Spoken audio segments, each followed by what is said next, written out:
మీ ఎలాంటి వ్యాపార ప్రకటనలకైనా వెంటనే మా ఛానల్ సంప్రదించండి. అందరికీ నమస్కారం. నేను శిరీష. ఈరోజు మనతో పాటు ఉన్నారు ప్రముఖ ఆధ్యాత్మికవేత్త, జ్యోతిష్య, వేద పండితులు పవన్ కుమార్ శర్మ గారు. గురుగారితో మాట్లాడదాం.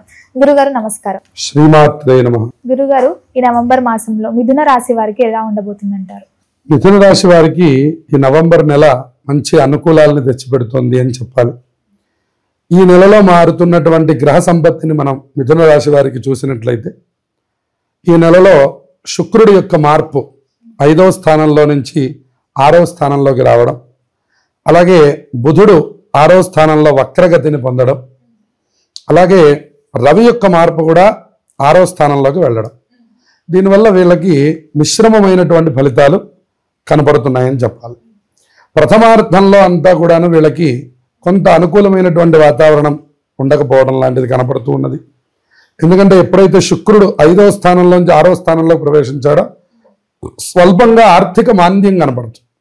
కానీ వీళ్ళకి ద్వితీయంలో ఉన్న గురుబలం వల్ల అద్భుతమైన యోగం కలుగుతుంది. ఎందుకంటే గురుడు ఉచ్చస్థితిలో ఉన్నాడు కర్కాటక రాశిలో, మిథున రాశిలోంచి కర్కాటక రాశిలోకి వచ్చాడు. దానివల్ల ఆర్థికపరమైన పరిస్థితులు కనపడుతున్నప్పటికి కూడాను ఒక్కొక్కసారి మనం ఎక్కడ ఖర్చు పెట్టాలో అక్కడ ఖర్చు పెట్టకుండా ఏది అనవసరమైన ప్రదేశమో అక్కడ ఖర్చు పెట్టడం కనపడుతుంది. అనవసర వ్యయం ఈ రాశి వారికి కనపడుతుంది. ఇక రెండవది, ఎప్పుడైతే రవి మారేంత వరకు వీళ్ళకి ఉద్యోగంలో కూడా మిశ్రమ ఫలితాలు ఉన్నాయి. ఎప్పుడైతే 16వ తారీఖు తర్వాత రవి 6వ స్థానంలో ప్రవేశించాడో వీళ్ళకి అద్భుతమైనటువంటి యోగాలు కనపడుతున్నాయి. అంటే ద్వితీయార్థం వీళ్ళకి చాలా బాగుండబోతుందని చెప్పాలి. ఎవరైతే ఇప్పటివరకు ఉద్యోగాలు లేకుండా బాధపడుతున్నారో వాళ్ళకు కూడా ఉద్యోగాలు వచ్చే అవకాశాలు ఉన్నాయి. ఎప్పుడైతే రవి బుధులు ఒకచోట చేరుతున్నారో మంచి అనుకూలమైన వాతావరణం, ఉద్యోగం లేని వాళ్ళకి ఉద్యోగం, ఉద్యోగంలో ఉన్న వాళ్ళకి ప్రమోషన్లు, అధికారుల నుంచి ప్రశంసలు, అటువంటి వాతావరణం ఈ రాశి వారికి కనపడుతున్నది. అంతేకాకుండా షష్ఠే రవౌ ఎత్ర కార్యార్థ సాధనం అన్నట్టు 6వ స్థానంలో రవి ఉన్నప్పుడు ఏ కార్యం మొదలుపెట్టినా అది పూర్తయిపోతుంది అని చెప్పాడు. ఇంకా దాంట్లో మనం వెనక్కి తిరిగి చూసుకోవాల్సిన అవసరం లేదు అని. కాబట్టి జీవితమునకు సంబంధించి ఏదైనా ఒక ముఖ్యమైన పని ప్రారంభించాలన్నా ఈ రాశి వారికి ఈ 16వ తారీఖు తర్వాత నుంచి అనుకూలమైన వాతావరణం కనపడుతూ ఉంది. ఇక మనం విద్యార్థులకి మనం చూసినట్లయితే విద్యార్థులు కూడా చక్కటి విద్యని ప్రదర్శిస్తూ ఉన్నారు. అన్ని విధాలా అనుకూలంగానే ఉంది. మిశ్రమమైనటువంటి ఫలితాలు, అంత గొప్పగానూ లేదు, అంత ఇబ్బందిగానూ లేదు, సామాన్యమైనటువంటి ఫలితాలు విద్యార్థులకి సూచిస్తూ ఉన్నాయి. అలాగే మనం మహిళలకి సంబంధించి కళారంగంలో ఉన్న వాళ్ళకి మనం చూసినట్లయితే వాళ్ళకి ప్రథమార్థంలో ఉండేటటువంటి దానికంటే కూడా అనుకూలమైనటువంటి వాతావరణం కనపడుతున్నది. ప్రత్యేకమైన అవకాశాలు రాకపోయినా కొద్దిగా గుర్తింపు రావడం, మనకంటూ కొద్దిగా ఒక ప్రత్యేక గుర్తింపుని ఏర్పాటు చేసుకోవడం, ఇంకా అవకాశాల కోసం మరికొంతకాలం వీళ్ళు వేచి ఉండక తప్పదు. కానీ ఏదైతే ఇప్పటి వరకు చేస్తున్నటువంటి పని ఉందో అది మాత్రం సాఫీగానే సాగిపోయేటటువంటి అవకాశాలు కనపడుతూ ఉన్నాయి. అలాగే గురుగారు, చాలా మంది దూర ప్రయాణాలు చేస్తూ ఉంటారు. సో ఈ మాసం వీళ్ళకి అనుకూలంగా ఉందంటారా? దూర ప్రయాణాలకి ఇది ప్రస్తుతానికి అనుకూలమైన సమయమే. అలాగే ప్రయాణం చేసేటప్పుడు మాత్రం కొద్దిగా జాగ్రత్తలు తీసుకోవాల్సినటువంటి అవసరం ఉంది. 4 లవంగములు దగ్గర పెట్టుకుని దూర ప్రయాణాలు చేస్తే మిథున రాశి వారికి సమస్త శుభాలు కలుగుతాయి. అలాగే గురుగారు, ఈ మిథున రాశి వారికి గృహయోగం ఉందంటారా? గృహయోగం బాగా ఏమీ సూచించడం లేదు. కానీ చేసే ప్రయత్నాలు మాత్రం రవి బలం వల్ల ప్రయత్నాలు ఫలించవచ్చు. తప్పకుండా ప్రయత్నం చేయండి. మానవ ప్రయత్నానికి దైవ ప్రయత్నం తోడవ్వాలి. అందుకని మీరు నిరంతర ఇష్టదేవతా స్మరణ చేసుకుంటూ కనుక ఉన్నట్లయితే మీరు సంకల్పించిన కార్యాలు రవి అనుగ్రహంతో చక్కగా నెరవేరుతాయి. ఇప్పటిదాకా మనకి రవి నీచ స్థానంలో ఉన్నాడు, ఇప్పుడు ఆయన మంచి శుభస్థానంలోకి వచ్చాడు. దానివల్ల కూడా మీరు ప్రయత్నించే ఫలితాలు చక్కగా పూర్తవుతాయి. అలాగే గురుగారు, వీరికి ఆరోగ్య పట్ల ఎలా ఉంటుందంటారు? ఆరోగ్య విషయంలో వీళ్ళకి ప్రథమార్థంలో కంటే ద్వితీయార్థంలో చాలా అద్భుత యోగాలు కనపడుతున్నాయి.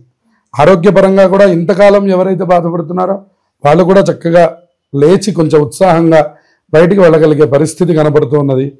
చాలా కాలం నుంచి కుంటుపడుతున్నటువంటి పనులు కూడా ముందు వేసుకొని చెయ్యాలి అనే దృఢ సంకల్పం వీళ్ళల్లో రావడం, అలాగే ధన సముపార్జనం, డబ్బు సంపాదించడంలో కూడా వీళ్ళు కొద్దిగా తెలివిని ప్రదర్శించి చక్కగా వీళ్ళు డబ్బుని సంపాదించడం, ఆరోగ్యపరంగా అన్ని విధాలా సహకరించడం వీళ్ళకి ఈ రాశి వారికి మనకు కనపడుతుంది. అలాగే గురుగారు ఈ మాసం అంతా ఇంకా వీళ్ళకి అనుకూలంగా ఉండాలంటే ఏ దైవాన్ని పూజించమంటారు, ఎలాంటి పరిహారాలు చేయాలంటే? శుక్రవారం నియమాలు పాటించడం, అలాగే శుక్రవారం తప్పకుండా దేవాలయానికి వెళ్ళి అమ్మవారి పూజ జరిపించడం వల్ల, లేదా లక్ష్మీ అమ్మవారు అలాగే దుర్గామాత ఇటువంటి స్త్రీ సంబంధమైన దేవతా పూజలు శుక్రవారం రోజున చేయడం వల్ల వీళ్ళకి అద్భుతమైనటువంటి శుభ ఫలితాలు కలగబోతూ ఉన్నాయి. నవంబర్ నెలంతా కూడా ఆధ్యాత్మికమైనటువంటి మాసం కింద చెప్పాలి. ఎందుకంటే ఇందులోనే కార్తీక మాసం నడుస్తున్నది. ఇందులో అనేకమైనటువంటి పర్వదినాలు ఈ నవంబర్ నెలలో మనకి కనబడుతున్నాయి. అందులో మనం ముఖ్యంగా గమనిస్తే నవంబర్ 1వ తారీఖు కార్తీక శుద్ధ ఏకాదశి కనబడుతున్నది. దానికి మనం ఉత్థాన ఏకాదశి అని పిలుస్తారు. శ్రీ మహావిష్ణువు ఆషాఢ మాసంలో వచ్చే తొలి ఏకాదశి రోజున నిద్రలోకి శయన ఏకాదశి అనే దీంతో నిద్రలోకి ప్రవేశించి మళ్ళీ 4 మాసాల తర్వాత అంటే శ్రావణం, భాద్రపదం, ఆశ్వీజం, కార్తీక శుద్ధ ఏకాదశి రోజున ఉత్థాన ఏకాదశి అంటే ఈ రోజున మళ్ళీ నిద్ర లేచేటటువంటి రోజు అని చెప్తూ ఉంటారు. ఈ 4 నెలలను చాతుర్మాస్యలు అని పిలుస్తారనమాట.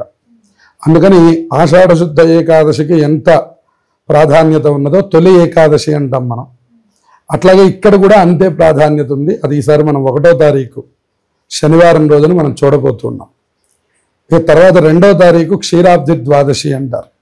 ఆ రోజున అందరూ తులసి పూజ చేయడం, క్షీరాబ్ది శయన వ్రతం అనేటటువంటి వ్రతాన్ని ఆచరించడం, అందరూ తులసి చెట్టు, ఉసిరి చెట్టు పెట్టుకొని అక్కడ 365 ఒత్తులు వెలిగించి ఆ తులసి పూజ చేయడం, తులసి దామోదరులని ఉసిరి చెట్టుకి కళ్యాణం చేస్తూ ఉంటారు. తులసి కళ్యాణము అని. అటువంటి కళ్యాణం చేసేటటువంటి రోజు 2వ తారీఖు మనకు కనపడుతున్నది. ఆ తర్వాత మనకి 5వ తారీఖు పౌర్ణమి కనపడుతున్నది, బుధవారం. 5వ తారీఖున పౌర్ణమాస్య రావడం అనేటువంటిది చాలా విశేషంగా ఈసారి బుధవారం వస్తున్నది. సంఖ్యాపరంగా చూసినా కూడా 5వ తారీఖు చాలా గొప్ప సంఖ్యగా మనకు కనపడుతున్నది. పౌర్ణమి రోజున కూడా చాలా విశేషమైనటువంటి క్రతువులు ఆచరిస్తారు మన వాళ్ళు. తెల్లవారుజామునే స్నానం చేయడం, దేవాలయానికి వెళ్ళడం, దీపాలు వెలిగించుకోవడం, ఆ దీపాలతో పాటు కొన్ని దీపములు దానం చేయడం, దీపదానములు చేస్తూ ఉంటారు. అలాగే దేవాలయంలో శివుడికి అభిషేకం చేస్తూ ఉండడం, అలాగే ఎన్ని వీలైతే అన్ని దీపాలు పెడుతూ ఉండడం, ఉదయం నుంచి సాయంత్రం వరకు ఉపవాసం ఉండడం, సత్యనారాయణ స్వామి వ్రతం చేస్తూ ఉండడం, ఇలా మనకి అనేకమైనటువంటి ఆధ్యాత్మిక కార్యక్రమాలకి కార్తీక పౌర్ణమి అత్యంత విశేషమైనటువంటిది. ఇక సాయంకాలానికి వచ్చేసరికి జ్వాలా తోరణం అని చేస్తారు. శివాలయాల్లో ఒక గడ్డితో వెలిగించినటువంటి ఒక జ్వాల మధ్యలో నుంచి శివపార్వతుల యొక్క ఉత్సవమూర్తుల్ని అటు ఇటు తిప్పుతారు. దాన్ని జ్వాలా తోరణం అంటారు. అది దర్శనం చేస్తే ఒక 10 జన్మలలో చేసిన పాపం పోతుంది అని చెప్తారు. అది కూడా ఈసారి మనకు 5వ తారీఖు మనకు కనపడుతున్నది. ఇక తర్వాత మనకి 8వ తారీఖు సంకష్టహర చతుర్థి ఉన్నది. సంకష్టహర చతుర్థి మనకి ప్రతి నెల వస్తూ ఉంటుంది. కానీ కార్తీక మాసంలో, శ్రావణ మాసంలో, మాఘ మాసంలో ఇటువంటి వాటికి ప్రత్యేకతల్ని చెప్పారు. కార్తీక మాసంలో వచ్చేటటువంటి సంకష్టహర చతుర్థి మళ్ళీ 8వ తారీఖు శనివారం రాబోతున్నది. అది కూడా చాలా విశేషమైనటువంటిది. ఎవరెవరైతే ఏలినాటి శనితో బాధపడుతున్నారో వాళ్ళు ఆ రోజున అందరూ ఉపవాసం ఉండి తప్పకుండా గణపతి ఆరాధన చేస్తే వాళ్ళందరికీ శని బాధలు తొలగిపోతాయని చెప్పారు.